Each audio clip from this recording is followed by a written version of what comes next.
के हेतु अपनाएगी कूटनीति छल आज वर्तमान समय में कितनी प्रासंगिक है? न्याय के पद पर बैठा कोई व्यक्ति द्वारा उसे अपनाना कितना उचित है? उसमें सामने वाले का अहित न हो। भगवान ने कभी दुर्योधन का अहित नहीं चाहा है।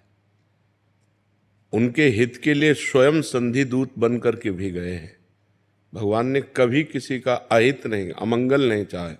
जब भगवान से कोई शत्रुता की है तो फिर उसको मार करके परम पद प्रदान किया है, कभी अहित नहीं किया। हम परम पद तो नहीं प्रदान कर सकते किसी को, लेकिन अगर एक व्यक्ति के द्वारा समाज का बहुत बड़ा अहित हो रहा है तो अब हमारी हित की भावना उसका नाश कर देगी, अब उसका नाश करना आवश्यक है। जैसे हमारे किसी अंग में कैंसर हो जाए तो पूरे शरीर का नाश हो जाएगा, तो ये हित है। दिखाई दे रहा है कि अहित हो रहा है, लेकिन ये हित है कि हम उस अंग को कटवा दें, नहीं तो पूरे शरीर का नाश हो जाएगा। ऐसे ही न्याय पद्धति हमारी कहती है कि जैसे एक व्यक्ति से किसी समाज का अहित हो रहा हो, अमंगल हो रहा हो, तो उस व्यक्ति को शासन में ले लेना चाहिए और उसको उचित दंड देना चाहिए और उसको कैद में रखना चाहिए।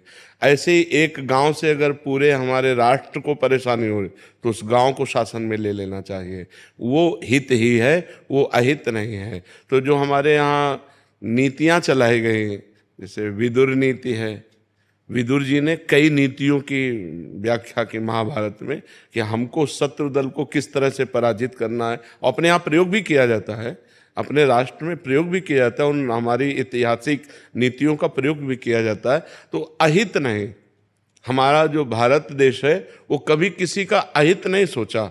हम अपनी तरफ से आपका अहित नहीं करेंगे। हमारे यहाँ नीतियों में सबसे प्रधानता हित नीति रही है कि सबका हित हो। परहित सरिस धर्म नहीं भाई, पर पीड़ासम नहीं अगमाई। हम तुम्हें कष्ट नहीं देंगे, लेकिन आप हमको छेड़ोगे, हमारे समाज को छेड़ोगे, हमारे राष्ट्र को छेड़ोगे, तो फिर हम समर्थ हैं, हर तरह से आपको शासन में ले सकते हैं। ये हमारे देश की नीति रही, शुरू से नीति रही है। तो ये उचित है।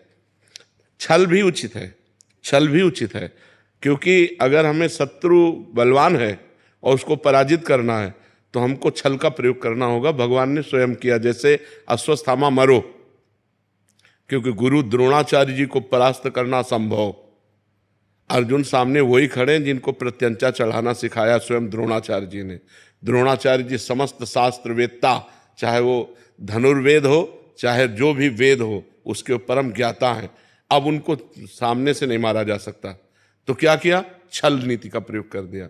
अश्वत्थामा नाम के हाथी को मारा, भीम ने एक गदा, वो मर गया। भगवान श्री कृष्ण का अश्वत्थामा हतो,